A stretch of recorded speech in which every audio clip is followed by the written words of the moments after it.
இன்றைக்கி நான் வந்து முருங்கைக்காய் மசாலா எப்படி செய்கிறதுன்னு சொல்லி தரப்போகிறேன். வாங்க வீடியோக்குள்ளே போகலாம்.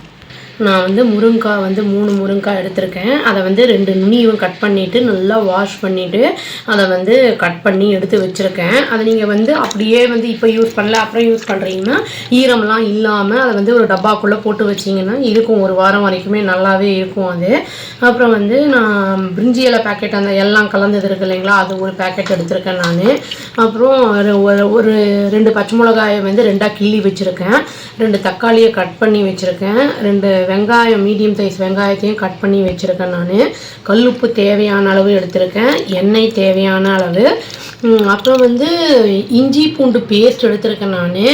இஞ்சி பூண்டு பேஸ்ட்டில் வந்து நான் தனியாவையும் வந்து இஞ்சி பூண்டோடையே சேர்த்து தனியாவையும் நான் வந்து வறுத்து அரைச்சிட்டேன். ஏன்னா தனியா பொடி இல்லை, தனியா இருந்ததுங்கிறதுனால தனியாவையும் சேர்த்து அரைச்சிட்டேன். ரெட் சில்லி பவுடர், அப்புறம் 1/4 டீஸ்பூன் மஞ்சத்தூள் எடுத்திருக்கேன். அப்புறம் ஒரு 1/2 டீஸ்பூனுக்கு கொஞ்சம் மேலே வந்து ரெட் சில்லி பவுடர் எடுத்திருக்கேன். கரம் மசாலா பொடி வந்து ஒரு 1/2 டீஸ்பூன் எடுத்திருக்காங்க. அரைச்ச விழுது வந்து தேங்காய் ஒரு 1/2 மூடிக்கும் கம்மியாக, அப்புறம் வந்து சோம்பு கொஞ்சம், முந்திரி, அப்புறம் கசகசா இதெல்லாம் சேர்த்து நல்லா அரைச்சி எடுத்து வச்சுருக்கேங்க. இப்போ என்ன பண்ணுறதுன்னு பார்ப்போம். இப்போது கடாயை அடுப்பு ஆன் பண்ணி கடாயை வச்சாச்சுங்க. எண்ணெயை ஊற்றிக்கலாம். சூடாகிடுச்சு. இப்போ பட்டை லவங்கம் அந்த இதெல்லாம் பிரிஞ்சி இலையெல்லாம் இருக்கு இல்லைங்களா, அதை போட்டு நல்லா ஃப்ரை பண்ணிடலாங்க. இப்போ இந்த ஸ்டேஜில் வெங்காயம் போட்டு உப்பும் போட்டுடலாம். வெங்காயம் வதங்கிடுச்சுங்க. இப்போ தக்காளியை போட்டு நல்லா வதக்கிடலாங்க. இது ட்ரையாக வேணும்னாலும் பண்ணிக்கலாம், வந்து கிரேவி மாதிரியும் பண்ணிக்கலாங்க. ட்ரையாக பண்ணோம்னா நம்ம சாம்பாருக்கெல்லாம் தொட்டு சாப்பிட்லாம். கிரேவி மாதிரி வேணும்னா இட்லி தோசை அதுக்கெல்லாம் வந்து தொட்டு சாப்பிட்டோம்னா ரொம்ப நல்லாயிருக்கும் டேஸ்ட்டு. முருங்கைக்காயில் நிறைய வந்து அயன் இருக்குது, ரொம்ப நல்லது அது ஹெல்த்துக்கு. இப்போ இந்த இஞ்சி பூண்டு தனியா பேஸ்ட்டு தனியாலாம் அரைச்சி வச்சுருக்கோம் இல்லைங்களா, அதையும் போட்டு கொஞ்சம் வதக்கிடலாம். ராஃப்லன்னு போட்டோம். இதையும் போட்டுட்டு அப்புறம் அந்த பொடியெல்லாம் இருக்குது இல்லைங்களா, மஞ்சள் பொடி, கரம் மசாலா பொடி, காரப்பொடிலாம் அதையும் போட்டுருவோம். காரம்லாம் தேவையான அளவு போட்டுக்கலாம். நான் எனக்கு தேவையானது போட்டிருக்கேன். கொஞ்சம் கொதிக்கிட்டோம். அது நம்ம தண்ணி விட்டு அதை கொதிக்க விடணும், வேக விடணும்.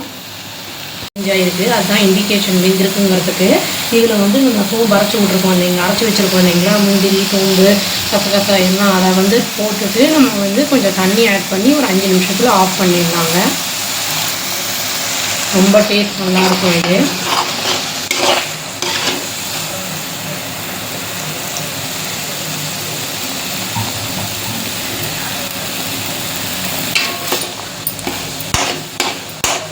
கொத்தமல்லி இருந்தால் தூவி விட்டுக்கலாம் கடைசியில்.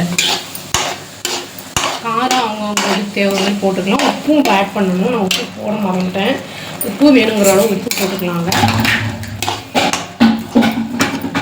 5 நிமிஷம் கொதிக்கிட்டு டேஸ்டியான முருங்கைக்காய் மசாலா ரெடி ஆகிடுச்சு. இது வந்து கெட்டியாக வேணுன்னா கெட்டியாக பண்ணிக்கலாம், இல்லை நம்மளுக்கு கொஞ்சம் தண்ணியாக வேணும்னா தண்ணியாக பண்ணிக்கலாம். இது சூடான சாத்தில் வந்து ரைஸோட வந்து நெய் போட்டு சாப்பிட்லாம். இட்லி தோசை சப்பாத்திக்கெல்லாம் கூட இது நல்லாயிருக்கும். இது வந்து சப்போஸ் நம்மளுக்கு அந்த குச்சியோட வேண்டாம்னா இந்த பல்ப்பை மட்டும் எடுத்து கூட பண்ணலாம். ட்ரை பண்ணி பார்த்துட்டு எப்படி இருக்குன்னு சொல்லுங்கள். அவ்வளோதான். Thank you. Please do like, share and subscribe our channel and click the all option and tap the bell icon. Thank you.